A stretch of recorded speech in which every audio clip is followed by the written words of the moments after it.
Cher Team Gloire, je vous salue. Nous allons aborder notre thème, le diable de dehors et celui de dedans.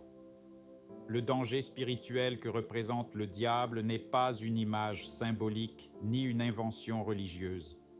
C'est une réalité si grave que Jésus-Christ lui-même s'est offert en sacrifice, non pour nous rendre religieux, mais pour nous arracher à son pouvoir. Mais aujourd'hui, il ne faut plus seulement craindre le diable de dehors, celui qui rôde, séduit, attaque. Il faut aussi ouvrir les yeux sur le diable de dedans, ceux qui parlent au nom de Dieu, mais volent, manipulent, dévalisent et détruisent les âmes. Le diable de dehors est réel et redoutable, mais il est sous nos pieds par la puissance du Christ. Jésus n'a pas souffert pour rien.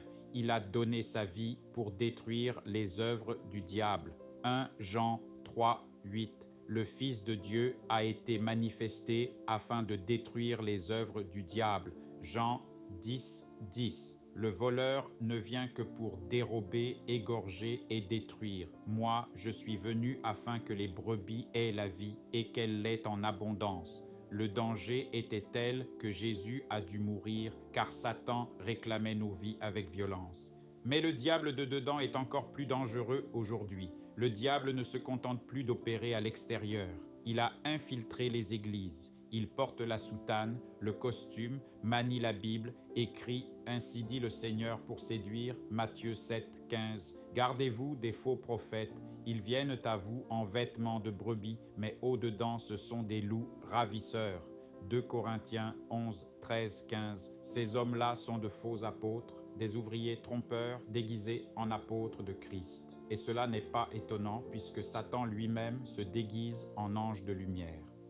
Ce diable-là ne te pousse pas à l'adultère, mais à donner ta maison, ton salaire, ta foi à un homme qu'on appelle papa, prophète ou mentor spirituel. Ils dévalisent les enfants de Dieu avec la Bible en main, ils vendent des miracles, marchandent les délivrances, jouent avec les émotions et volent les âmes au nom de l'onction. Michée 3, 11. Ses chefs jugent pour des présents, ses sacrificateurs enseignent pour un salaire et ses prophètes prédisent pour de l'argent.